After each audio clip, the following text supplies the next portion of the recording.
बघा चला, केलं का रिवाइज? काय पाहिलं होतं आपण? सेमी मॉडल्स पाहत होतो. काय पाहत होतो आपण? Semi models. सेमी मॉडल्स मध्ये आपण पाहिलं युज्ड टू, है ना? युज्ड टू चा वापर आपण कशासाठी पाहिला? काय म्हणून पाहिला होता युज्ड टू चा फर्स्ट यूज? हा, पास्ट हॅबिट. नाही, यूज नका सांगू. पहिला आपण मॉडल्स म्हणून पाहिला होता का वर्ब म्हणून पाहिला होता? ऍडजेक्टिव्ह म्हणून पाहिला का काय पाहिला होता? आपण पाहिला होता सुरुवातीला मॉडेल म्हणून कशा पद्धतीने यूज केला जातो, बरोबर? हा ना. त्याच्यानंतर दुसरं काय पाहिलं होतं? ऍडजेक्टिव्ह म्हणून. मग मला सांगा, जेव्हा आपण ऍडजेक्टिव्ह म्हणून आपण याचा यूज करतो, है ना, तेव्हा फॉर्मॅट काय सांगितला होता? कशा पद्धतीचा फॉर्मॅट फ्रेम होऊ शकतो? लिंकिंग वर्बचा वापर होतो, की नाही? कशाचा वापर होतो? लिंकिंग वर्बचा. सांगा बरं पूर्ण फॉर्मॅट काय सांगितलं होतं तुम्हाला मी? हा हा हा, पुढं जे काही येईल. ओके, ठीक आहे. हो, एक्झॅक्टली, आहे ना. पुढं तुम्ही ऑब्जेक्ट मध्ये काय सांगितलं होतं? काय काय येतं? सुरुवातीला सांगितलं होतं तुम्हाला मी सब्जेक्ट येतो. सुरुवातीला काय सांगितलं होतं? Exactly, subject. त्याच्यानंतर काय येतं? लिंकिंग वर्ब येतं. Linking verb.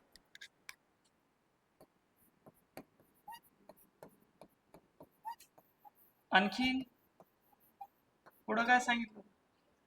Used to. याच्यानंतर ऑब्जेक्ट मध्ये काय काय येईल असं सांगितलं होतं? एक तर नाऊन येऊ शकतं किंवा प्रोनाऊन येऊ शकतं. ओके. आणखीन जिरण. आणि सर्वांना माहिती जिरण फॉर्म काय असतं, काही नाही, मी त्या दिवशी सांगितलं होतं. आलं लक्षात? नाऊन पण सांगितलं, प्रोनाऊन तुम्हाला माहिती काय असतं. आलं लक्षात? हे होता ऍडजेक्टिव्ह सोबत कशाचा वापर होता? ऍडजेक्टिव्ह म्हणून युज्ड टू चा वापर होता. जेव्हा आपण युज्ड टू चा ऍज अ ऍडजेक्टिव्ह म्हणून वापर करतो, तेव्हा फॉर्मॅट कसा असायला पाहिजे? अशा पद्धतीने फॉर्मॅट यायला पाहिजे, है ना? सांगा बरं एखादं एक्झाम्पल. चला, त्या दिवशी आपण डिटेल मध्ये पाहिलं, फक्त रिवाइज करतोय लास्ट. नंतर आपण पुढचा भाग आहे तो व्यवस्थित पाहूया. याचं एक्झाम्पल सांगा. चला, तुमच्या समोर फॉर्मॅट दिलेला आहे. So can you frame the sentence?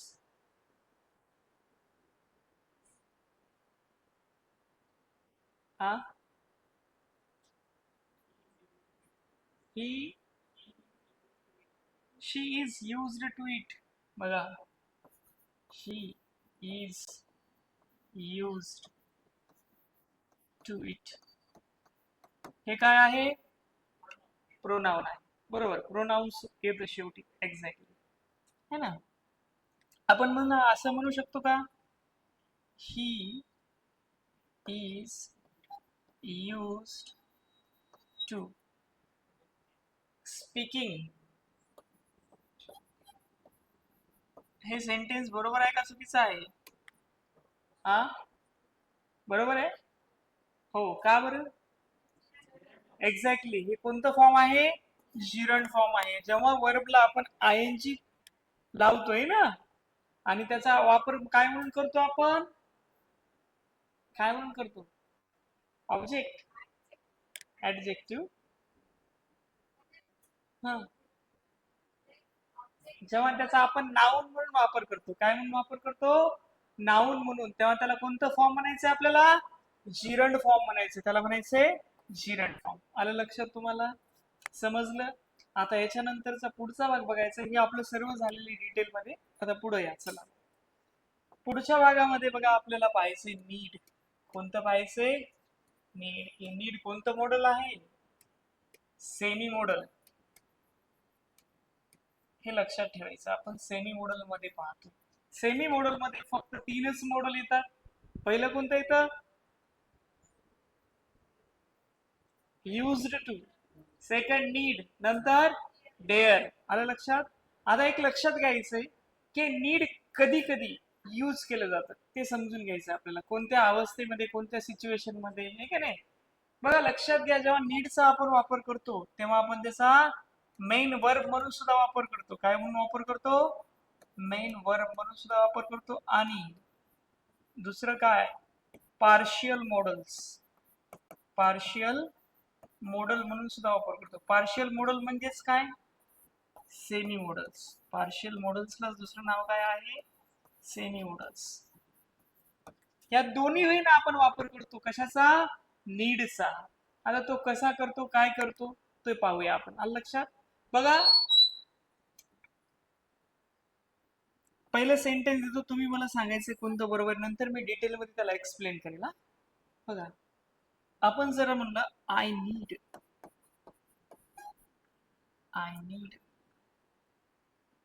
दिस. दुसरं वाक्य, ही नीड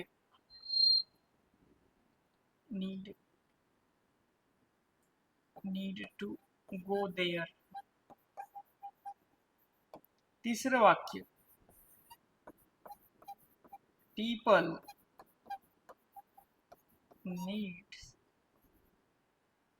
needs money. चला बरं, एक लॉजिक लावा अगोदर. तुम्ही बघा कोणतं वाक्य सेंटेन्स बरोबर असू शकतं, कोणतं नाही. हा, सेकंड नंबरचं बरोबर म्हणायचं तुम्हाला.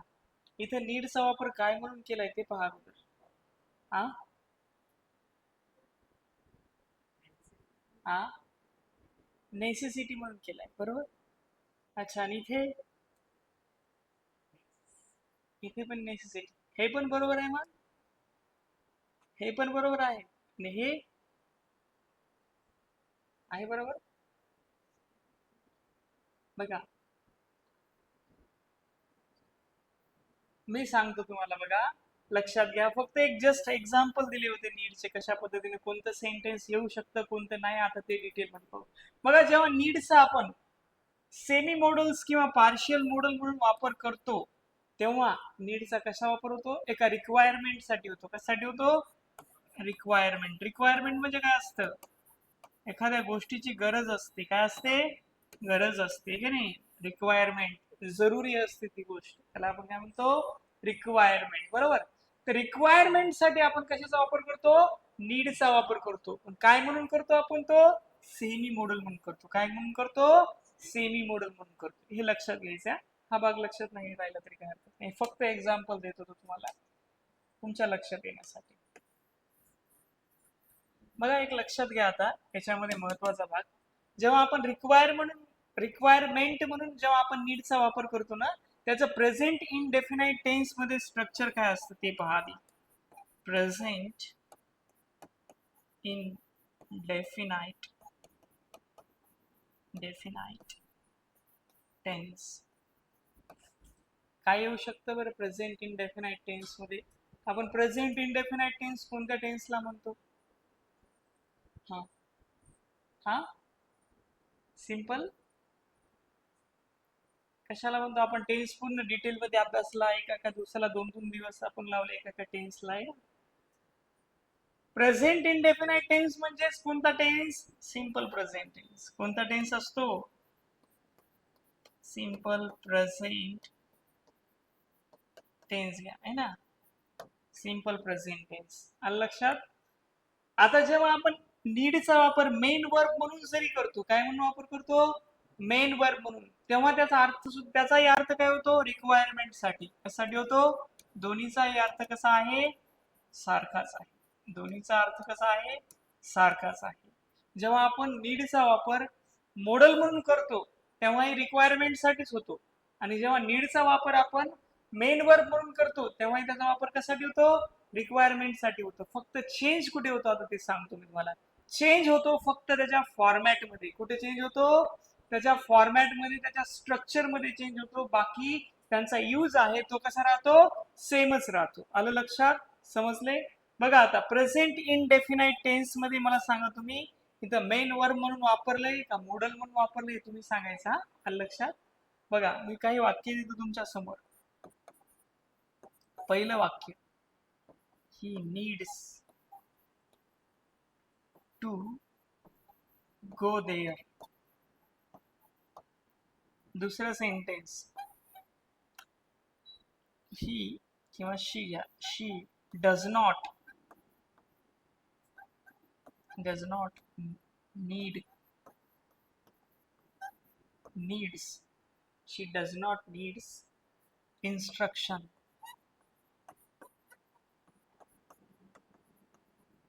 किंवा तिसरं सेंटेन्स बघा, we needs money. चला बरं सांगा बरं कोणतं सेंटेन्स बरोबर आहे कशामध्ये, प्रेझेंट इनडेफिनाइट टेन्स किंवा सिंपल प्रेझेंट टेन्स मध्ये. तुम्ही बघा बरं एकदा ऑब्झर्व करा आणि नंतर मी सांगेल की कशामुळे काय आहे, कोणतं बरोबर आहे तर का बरोबर आहे, कोणतं चुकीचं आहे तर का चुकीचं आहे, सर्व सांगेल. फक्त अगोदर तुम्ही एकदा ऑब्झर्व करा. ओके, दिसतंय. पहिल्या सेंटेन्स कडे येऊ चला आपण. He needs to go there, sentence बरोबर आहे का चुकीचं आहे? हा, काय म्हणणं आहे तुमचं? नाही बरोबर, ठीक आहे. पहिलं सेंटेन्स इकडे काय म्हणणं, पहिलं सेंटेन्स बरोबर आहे? हा, नाही बरोबर आहे का? नाही, हो किंवा नाही माहीतच नाही. पहिलं सेंटेन्स तुम्हाला बरोबर वाटतं का? प्रेझेंट इनडेफिनाइट टेन्स नुसार बरोबर दिसतंय का चुकीचं दिसतंय? तुम्हाला चुकीचं दिसते, तुम्हाला बरोबर दिसते है ना. अपोजिशन पार्टी काहींना बरोबर दिसते ते काहींना चुकीचे दिसते. बरोबर. दुसरं वाक्य बघा, शी डज नॉट नीड्स इन्स्ट्रक्शन, वाक्य बरोबर आहे का चुकीचं आहे? बरोबर आहे. हो, तुमचं काय म्हणणं आहे? दुसरं वाक्य बरोबर आहे, तुमचं म्हणणं बरोबर आहे, ठीक आहे. दुसरं वाक्य बरोबर. तिसरं वाक्य बरोबर आहे, वी नीड्स मनी, बरोबर आहे, ठीक आहे. तुमचं म्हणणं तिसरं पण वाक्य बरोबर. आलं लक्षात? आता मला सांगा, पहिल्या वाक्यामध्ये तुम्ही जे वाक्य चुकीचं म्हणलाय, काही जण म्हणताय बरोबर आहे, पहिल्या वाक्यामध्ये नीडचा वापर मॉडेल म्हणून केलाय का मेन वर्ब म्हणून केला? मॉडेल म्हणून केलं. आलं लक्षात? तुम्हाला सांगितलं होतं जे मॉडेल्स असतात, तुम्हाला मी पहिल्या दिवशी सांगितलं मॉडेल्स असतात ते कसे असतात? फिक्स असतात. त्यांचं फॉर्म चेंज होतं का? इथं तर चेंज झाले, इथं तर चेंज झाले, मग हे मॉडेल आहे का? हे समजून घ्यायचंय आपल्याला. जेव्हा नीडला यस लागतं, नीडला काय लागतं? यस लागतं, तेव्हा त्याचा यूज काय म्हणून केला जातो? मेन वर्ब म्हणून केला जातो. काय केला जातो? मेन वर्ब म्हणून केला जातो. आणि फक्त जेव्हा नीड वापरले जातं, irrespective of subject. Irrespective of subject म्हणजे कोणताही सब्जेक्ट असला तरी त्याच्यासोबत तुम्ही फक्त नीडच वापरता. काय वापरता? नीडच वापरता. त्याचं फॉर्म चेंज करत नाही, ते फिक्स राहतं. तेव्हा आपण त्याचा काय म्हणून वापर म्हणतो? मॉडेल्स म्हणून वापर म्हणतो. काय म्हणतो? मॉडेल्स किंवा सेमी मॉडेल्स. लक्षात घ्या. आलं लक्षात तुम्हाला? मग पहिल्या वाक्यात मला सांगा, तुम्ही चुकीचं वाक्य म्हणले ना, मग इथं मेन वर्ब म्हणून वापरल्याच्या नंतर वाक्य बरोबर आहे का चुकीचं आहे? हा, चुकीचं आहे. चुकीचं आहे का? चुकीचं आहे. कोणाला म्हणायचं? तुम्हाला म्हणायचं चुकीचं, ठीक, काही प्रॉब्लेम नाही. का बरं एक्सप्लेन करा, हे वाक्य का चुकीचं आहे?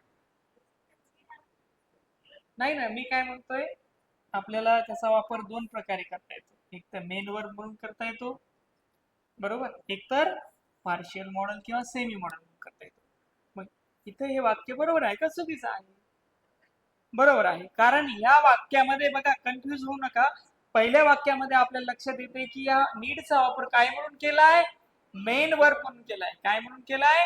मेन वर्ब म्हणून केलाय. त्याच्यामुळं हे पहिलं जे वाक्य आहे ते अगदी बरोबर आहे. काय आहे? बरोबर आहे. आलं लक्षात तुम्हाला? समजलं?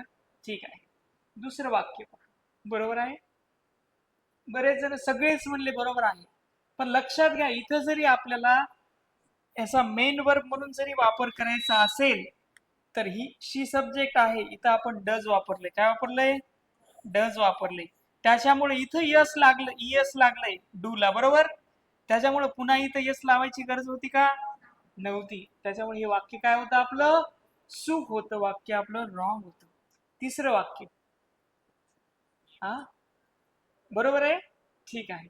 पुन्हा कन्फ्यूज झाले, इथं यस लागलंय आणि जेव्हा वी हा प्लुरल सब्जेक्ट येतो, काय येतो, प्लुरल सब्जेक्ट येतो, तेव्हा यस लागतं का, वर्बला यस लागतं, नाही लागत.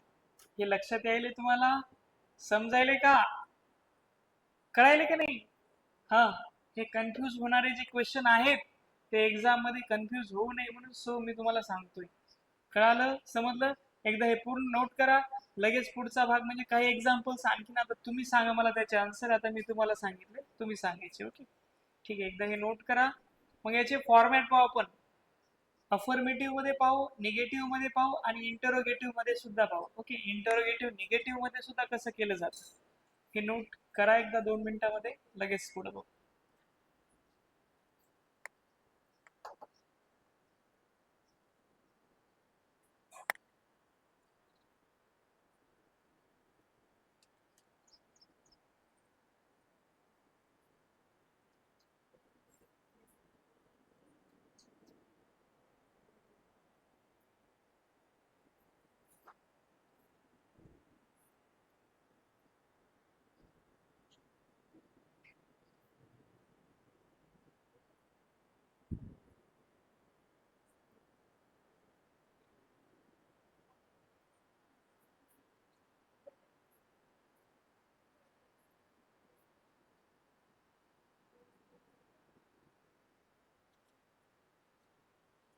झालंय, गेले का नोट? बघा आता मला एक सांगा तुम्ही, आता आपण असं म्हणू शकतो का, हे वाक्य बरोबर आहे का, दे नीड सम मनी. बघा लक्षात घ्या, दुसरं एक वाक्य देतो मी, they do not need some money. तिसरं एक वाक्य देतो, ही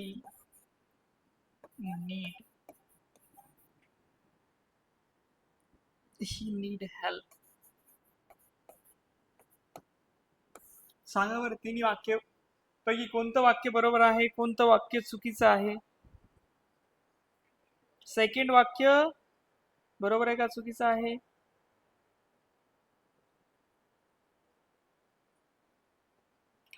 हा, पहिलं वाक्य बरोबर आहे का ते सांगा. फर्स्ट सेंटेन्स बरोबर आहे, हो ठीक आहे, सर्वांना म्हणायचंय फर्स्ट सेंटेन्स बरोबर आहे. सेकंड सेंटेन्स पण बरोबर आहे. थर्ड सेंटेन्स आहे, एकदा नीट पहा, आहे का, चुकीचं आहे? ओके, ठीक आहे, चुकीचं आहे, काय हरकत नाही, हे चुकीचं आहे, बरोबर. आता मी सांगतो तुम्हाला कोणतं वाक्य तुम्ही जे सांगितलं त्यापैकी कोणतं बरोबर आहे, कोणतं चुकीचं आहे. बघा, जेव्हा मी पहिल्या सेंटेन्सचा विचार करतो, दे नीड सम मनी, है ना, तेव्हा नीडचा एक दुसरा यूज लक्षात घ्यायचा आहे, ते तुम्ही कंपल्सरी लक्षात ठेवा. बघा, नीडचा यूज जेव्हा आपण करतो, काय म्हणून करतो, मेन वर्ब म्हणून जेव्हा करतो, ते पॉझिटिव्ह म्हणजे अफर्मेटिव्ह सेंटेन्स मध्ये पण यूज होतो, बरोबर. आपण असंही म्हणू शकतो, कसं म्हणू शकतो, आपण असं म्हणू शकतो, ही नीड्स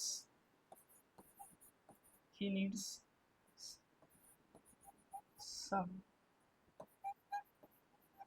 बरोबर, आलं लक्षात, असं म्हणू शकतो, आपण म्हणू शकतो, बरोबर.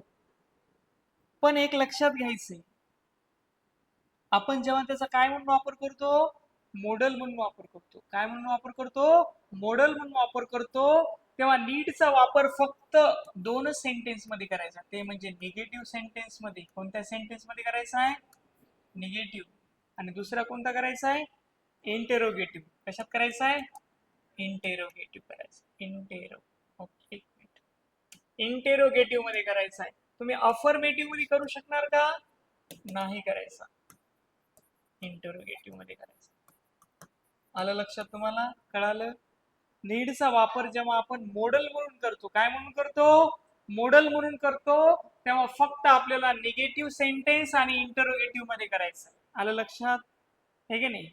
आणि जेव्हा आपण त्याचा वर्ब म्हणून वापर करतो, मेन वर्ब म्हणून करतो, तेव्हा आपण त्याचा अफर्मेटिव्ह मध्ये करू शकतो, निगेटिव्ह मध्ये करू शकतो आणि इंटरोगेटिव्ह मध्ये करू शकतो. कळालं? होकारार्थी वाक्यात सुद्धा करू शकतो, नकारार्थी वाक्यात सुद्धा करू शकतो आणि प्रश्नार्थक वाक्यात सुद्धा करू शकतो. कधी? जेव्हा आपण त्याचा मुख्य क्रियापद म्हणून वापर करतो. पण आपण त्याचा जेव्हा मॉडेल म्हणून वापर करतो तेव्हा फक्त आपल्याला कोणत्यामध्ये करायचं आहे? निगेटिव्ह आणि इंटरोगेटिव्ह. पहिलं वाक्य बरोबर आहे का चुकीचं आहे? का बरं? कारण इथं काय केले त्यांनी? अफर्मेटिव्ह दिले. काय दिले? अफर्मेटिव्ह. अफर्मेटिव्ह सेंटेन्स मध्ये करतो का आपण? नाही करू शकत. अफर्मेटिव्ह सेंटेन्स मध्ये आपल्याला करायचंय का? नाही करायचं. कळालं? समजलं? इथे बघा बरं, हे वाक्य बरोबर आहे का? ही नीड्स समनी बरोबर आहे का चुकीचं आहे?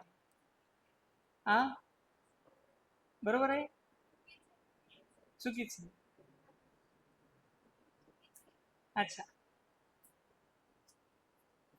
हे वाक्य चुकीचं आहे असं तुमचं म्हणणं आहे. वरचं म्हणले का? ही नीड हेल्प. हा, हे चुकीचं आहे. हे वाक्य बरोबर आहे. कळालं?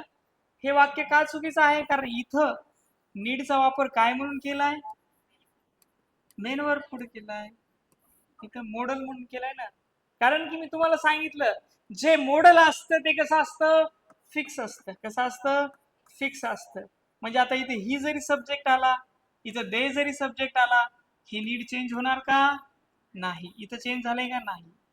पण एक लक्षात घ्यायचंय आपल्याला, जेव्हा आपण मॉडेल म्हणून करतो तेव्हा ती फिक्स असतं, म्हणजे मॉडेल असतं, तेव्हा ते अफर्मेटिव्ह सेंटेन्स मध्ये वापरले जातं का? नाही.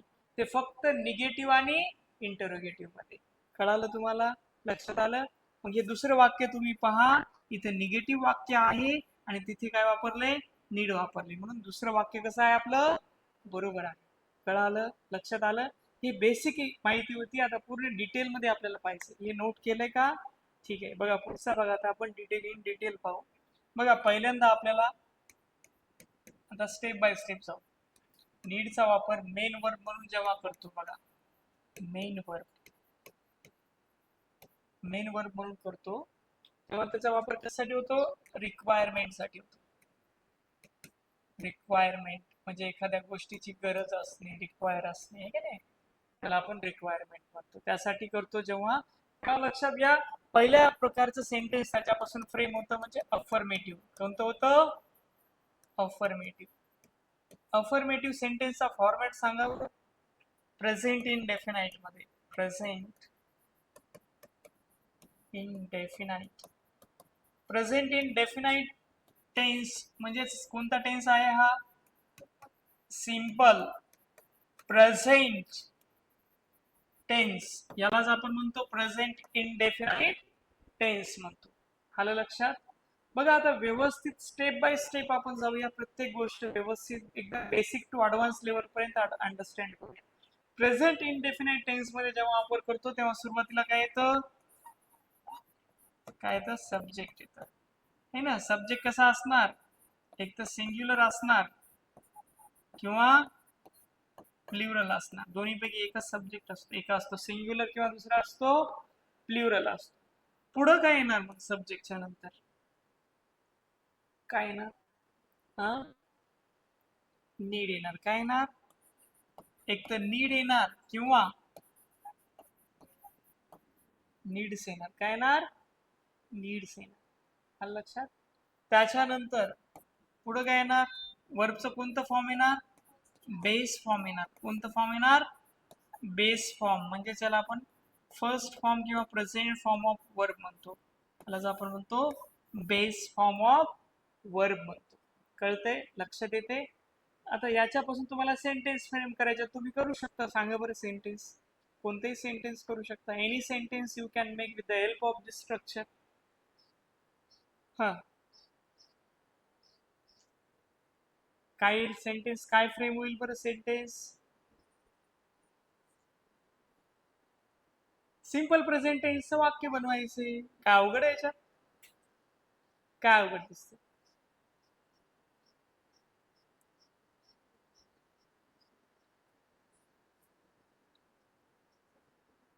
हा,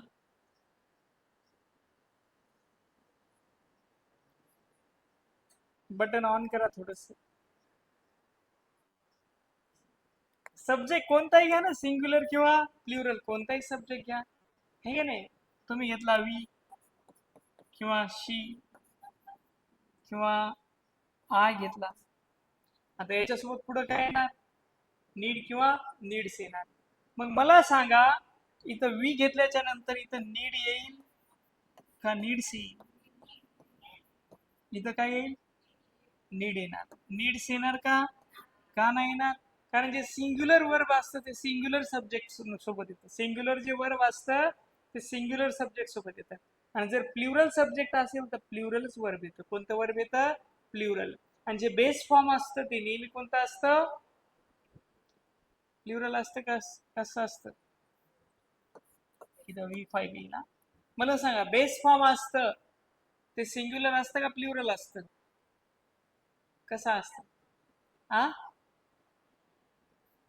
पहिलं जे वर्बचं फर्स्ट फॉर्म असतं ते प्लुरल असतं का सिंग्युलर असतं? सिंग्युलर असतं. तुमच्याकडून मी पाठ करून घेतलं होतं, इकडे बघा, लक्ष द्या, पुन्हा एकदा सांगतो. हे जे फर्स्ट फॉर्म असतं याला नेहमी प्लुरल फॉर्म ऑफ वर्ब म्हणायचं. काय म्हणायचं? जे फर्स्ट फॉर्म असतं ते नेहमी अनेक वचनी क्रियापद असतं. कसं असतं, अनेक वचनी. पण हे जे क्रियापद असतं फर्स्ट, ते नेहमी अनेक वचनी कर्त्यासोबत येतं, हे की नाही. मग आता अनेक वचनी करता कोणता आहे, तर वी आहे, बरोबर. मग त्यासोबत नीड येणार का नीड्स येणार? नीड येणार. लक्षात येते, कळते, समजते. आता दुसऱ्या वाक्यामध्ये इथं सांगा, इथं नीड्स येईल का नीड येणार? इथं नीड्स येणार. इथं नीड येणार का नाही? कळतंय आता, लक्षात आलंय तुम्हाला. We need, we need his help. तुम्ही असे म्हणू शकता, हे की नाही. तुम्ही असे म्हणू शकता, शी नीड्स हर गायडन्स, आहे की नाही. तिसऱ्या वाक्यात इथं नीड येतं का नीड्स येईल रे आता? हा, काय ना, नीड येणार. नीड्स येणार का नाही येणार? हे बेसिक आहे, समजते का, लक्षात येते. हे सर्व आपलं झालेलं आहे, तरी पण एकदा रिपीट होतंय. कळतंय, ठीक आहे. कन्फ्यूज होऊ नका, you don't have to confuse. याचं निगेटिव्ह सेंटेन्स सांगा बरं. याचं निगेटिव्ह सेंटेन्स काय फ्रेम होईल? आता पॉझिटिव्ह तुमच्या समोर आहे, निगेटिव्ह काय फ्रेम होईल? हा, एक्झॅक्टली.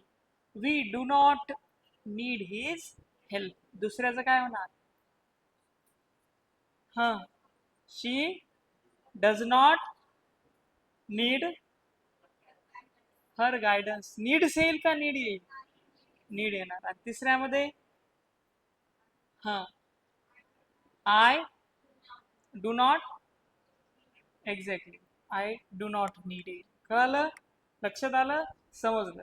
ठीक आहे, एकदा हे नोट केलंय का? झालंय. बघा, आपण आता निगेटिव्ह आणि इंटरोगेटिव्हचं पाहू. पुढचा जो फॉर्मॅट आहे नीडचा, अफर्मेटिव्ह झाला, तो पाहायचा आता निगेटिव्ह. आता तुम्ही मला सांगितलं आय, आपण असं म्हणू शकतो, आय डू नॉट. एक्झाम मध्ये असं येतं डू नॉट, किंवा इथे येतं डज नॉट. काय येतं? डज नॉट नीड किंवा नीड्स हिज हेल्प. आता तुम्हाला सर्वांना माहिती आहे, इथं काय येणार, डज नॉट येईल का डू नॉट येईल? आय सोबत डू नॉट येणार का डज नॉट येणार? सिंपल आहे, प्रत्येकाला माहित पाहिजे, डज नॉट येणार नाही. आता इथं नीड येईल का नीड्स येईल? नीड येतं. नीड्स येतं का नाही? ठीक आहे, दुसरं एक वाक्य बघा. People, people does not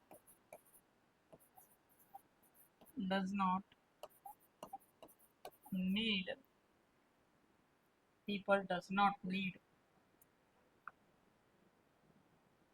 people does not need fake, fake promises promises from the political leader. आता इथं काय येतं, हे वाक्य बरोबर आहे का चुकीचं आहे? चुकीचं आहे. का चुकीचं आहे? काय येतं? डू नॉट येतं. इथं काय येतं? डू नॉट येतं. पण मी इथं काय दिले? डज दिले. पण हे वाक्य चुकीचं होतं. कळलं? लक्षात आलं. कारण जो पीपल आहे तो सब्जेक्ट सिंग्युलर आहे का प्लुरल आहे? सब्जेक्ट कसा आहे आपला? हे प्लुरल सब्जेक्ट आहे. प्लुरल सब्जेक्ट असल्यामुळं इथं डज नॉट येईल का? नाही. इथं काय यायला पाहिजे? डू नॉट यायला पाहिजे. इथं काय यायला पाहिजे? Do not. सो तुम्हाला लक्षात आलं, निगेटिव्ह सेंटेन्स नीड पासून जेव्हा आपण नीडचा वापर मुख्य क्रियापद म्हणून करतो तेव्हा कशा पद्धतीने करतो हे लक्षात आलं? समजलं? ठीक आहे. पुढचा भाग आपण लगेच पाहू. मला सांगा बरं, याचे इंटरोगेटिव्ह सेंटेन्स काय फ्रेम होईल? असं इंटरोगेटिव्ह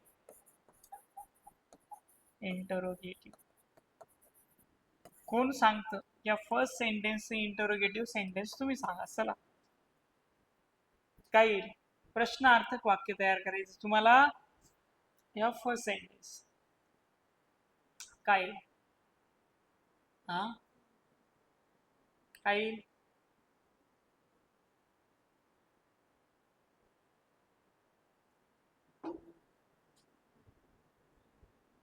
काय येईल सांगा बरं.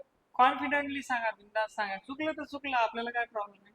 आपल्याला चुका ज्या एक्झाम मध्ये होणार आहेत त्या सगळ्या चुका इथंच करायच्या, है ना? मग एक्झाम मध्ये चुका नाही होणार. तुम्ही इथं नाही चुका केल्या, एक्झाम मध्ये बरोबर तुम्ही चुका करून येणार, है ना? सांगा बरं काय येईल?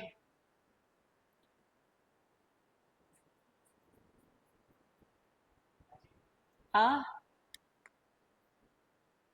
काय येणार?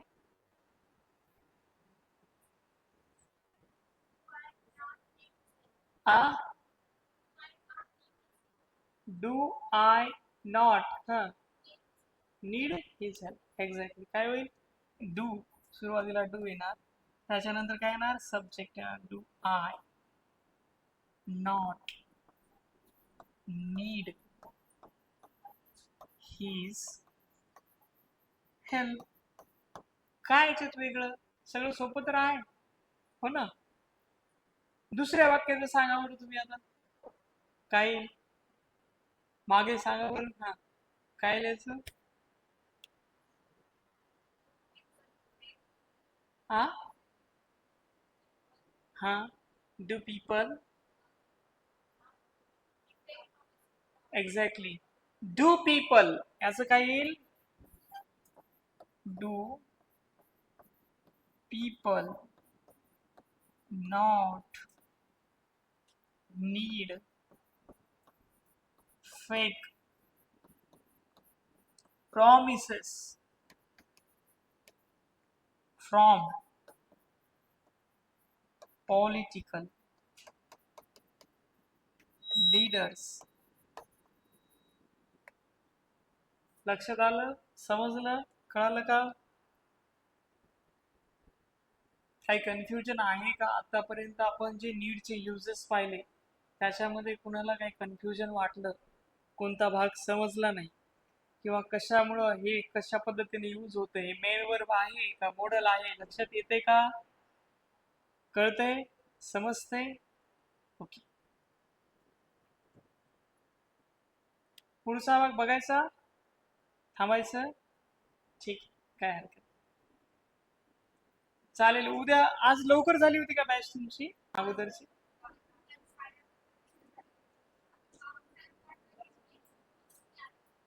अच्छा अच्छा. मला त्यांनी काय फोन करून सांगितलं 12:15 वाजता या. तुम्ही काय करा, मला कॉल करायचा, है ना? चालते, ठीक आहे. बाकीचं भाग आपण उद्या पाहू. ठीक.